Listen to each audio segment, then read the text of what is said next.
d'associations, de syndicats et de partis politiques, dont je vais vous dresser la liste.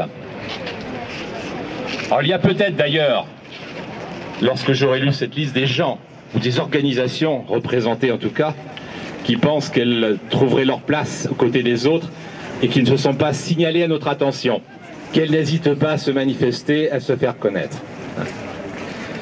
Donc ces organisations sont, pour les associations, le MRAP, la Ligue des droits de l'homme, le Mouvement de la paix, Manouche Gadget, Chômeurs, Land d'emploi, Solidarité, la Ligue de l'enseignement, Amnesty International, l'ACE, l'Action catholique des enfants, la JOC, l'AFCPE et Mémoire de la résistance, les syndicats, la CFDT, la CGT, un certain nombre d'élus dont je veux souligner la présence.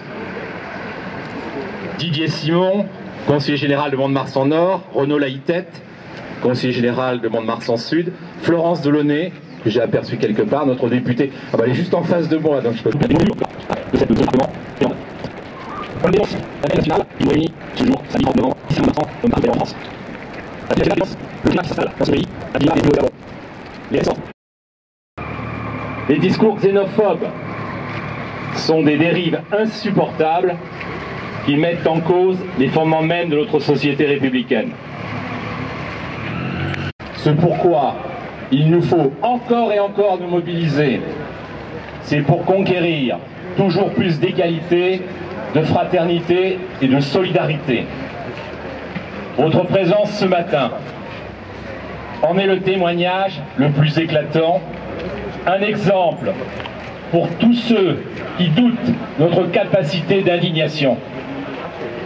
Merci à tous d'être là. Merci pour toutes les victimes du racisme et de la haine, quelles qu'elles soient. Merci pour nous tous, citoyens de ce pays. Donc je voudrais ajouter à la liste des élus que j'ai nommés tout à l'heure, Madame Dariussec, ici présente, maire de Mont-de-Marsan.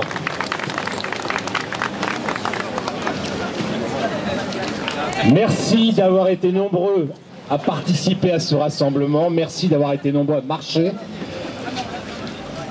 Cela démontre qu'il y a dans cette ville, comme partout ailleurs en France, des forces démocratiques en capacité de se mobiliser, de dénoncer, de rappeler les valeurs fondamentales de notre République, l'égalité, la fraternité, la solidarité, la justice.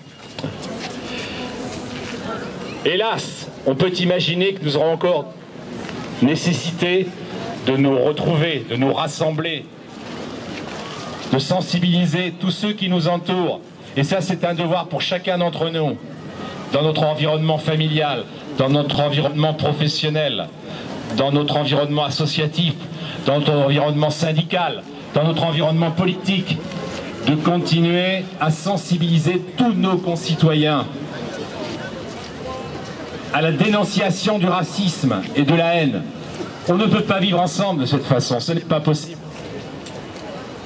Il nous faut mener le bon combat pour que nous puissions le faire collectivement à certains instants,